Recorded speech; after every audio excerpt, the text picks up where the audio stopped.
Hello there, I'm your friendly neighbourhood fangirl, and for my birthday this year, my parents got me Neil Gaiman's extraordinary novel, Coraline. I've been a fan of the film ever since watching it for the first time a few years ago, at a friend's house in the middle of the night.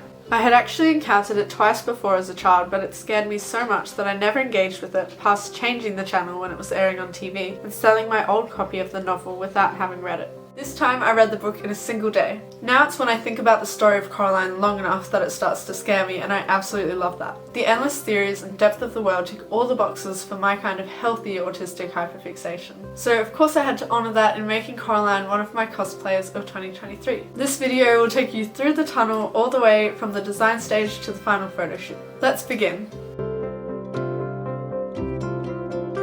After reading it for the first time and watching it for the third time, I reviewed my notes and compiled a cosplay checklist. I decided to recreate what is probably Coraline's most well-known look, that based around the yellow raincoat, either paired with jeans or a skirt and stripy tights.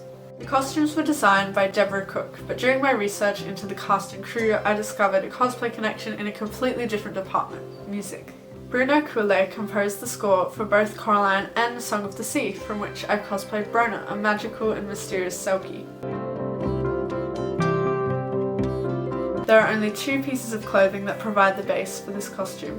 First is the shirt that seems to have stripes in two contrasting shades of pink, but I found one with two contrasting shades of purple for just $5 secondhand. It may have more of a scoop neckline, but I thought the extra detail of buttons down the front was perfectly on theme. Second is the pants, and I already had a pair of old jeans folded away at home that still fit me. Having a reduce, reuse, recycle approach to cosplay, it makes me so happy when I buy something that I know I will wear outside of the costume itself. That was the case for this raincoat, which I found for $14. I needed a new one, so now I'm going to be bringing both Coraline's curiosity and bold yellow style on my own wet weather adventures. Oh, why is it so heavy? I borrowed the boots from my mum. Obviously, I'm not going for picture perfect accuracy, but if you are, Coraline's boots in the film are a little longer and without the black at the top. Now, I really do apologise for the lighting in my crafting progress photos. The pigeon! Hello! My crafting progress photos. Mate. The sun disappears so quickly during winter down here in Tasmania, so some of my photos are golden while others are grey. For the hair clip, a little dragonfly, I got my clay out for the first time in quite a while. Luckily I had all the right colours so I could quickly get to work on the bronze body, which measured 5.5 centimetres wide across the wingspan and 7.5 centimetres long. It could have been a little smaller though. I added 2 red eyes, 1 light blue circle below them, and then 7 squares swapping between the different shades of blue. Last but not least, I added 20 pink spots across the wings. After firing and glazing it, I used super glue to attach a hair clip to the back, making sure it was glued on the very end so I could still move the clip as it should move. I used 2 different shades of green clay for the stone. After gently mixing them together to create a swirling effect, I shaped the clay into a triangle and used the circular lid of the glaze bottle to cut a hole in the middle. My stone was then fired and glazed to finish, measuring 4.5 centimetres wide. For the key, I took a black button from my sewing supplies, but otherwise just used black clay. I rolled the clay into a ball and then into a little thin cylinder, pressing the button to the top. Next I added the 2 even smaller cylinders, twisting around the top and the bit on the end after cutting it to size. My key measured 8 centimetres long. I carefully detached the button, fired and glazed the clay part, super glued the button back on, and lastly threaded some black string through the top so I could wear it as a necklace. This cosplay is great because if you're wearing it to an event, you have a bag as part of the costume to put your things in. To make it, I spent $8 on half a metre of purple fabric from a roll of 145cm width at Spotlight. I cut out 3 rectangles of 38cm length and 28cm width for the lid, the front and the back, and then 2 extra rectangles of the same size from some spare fabric for the lining. For the lid, you will need 1 purple rectangle. Fold over the 2 shorter edges, ready to be hemmed, and fold the rectangle in half with the good side facing outwards. Then sew the shorter sides together, hemming them at the same time, as well as across the lengthwise fold. To join the lid to the back piece, lay a lining rectangle down, place the lid over it with its open edge at the top, and then place a purple rectangle on top with its good side facing down. Sew across the top to join the 3 pieces together. Pushing this aside for a moment, for the front piece you'll need to lay your last purple rectangle on top of your last lining rectangle, with both pieces' good sides facing inwards, and sew along the top.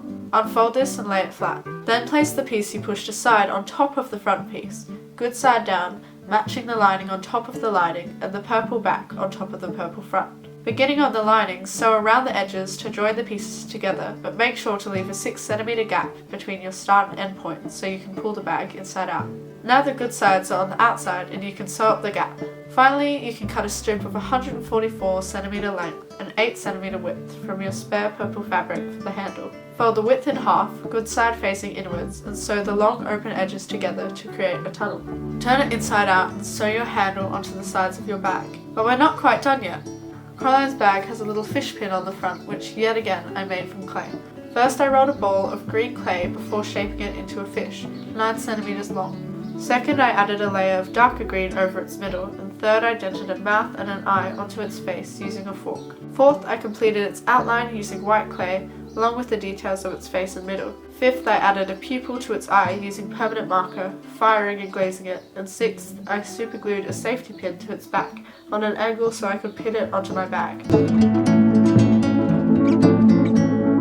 I'm not a huge fan of wigs, but Coraline's blue hair is a staple in her image, so I bought a blue wig for $14 from a costume shop. My mum helped me cut it to the right length. Contrasting in shade, I bought the light blue nail polish for $2 from Kmart. For the makeup, I used primer and concealer, white and dark blue eyeshadow, mascara, eyeliner to mark where the freckles should be, and brown eyeshadow to make them. Before we move on to the outcome, I'd just like to say thank you so much for watching this video. I really hope it's helped if you're planning a Coraline cosplay yourself. Yay! After 2 stormy weekends, causing us to cancel the photo shoot at the last minute, my support worker and I finally drove out towards the end of winter to the town of Deloraine.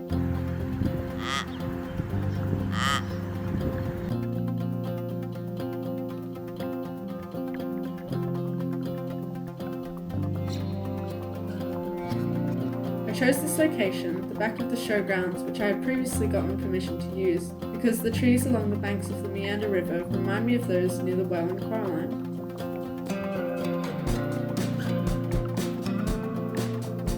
The sun was shining in my eyes while I tried to take photos of them, so only afterwards did I notice that a branch looked eerily similar to the one representing the hand of the other mother on a poster for the film. This was so cool to discover. Again, thank you for watching.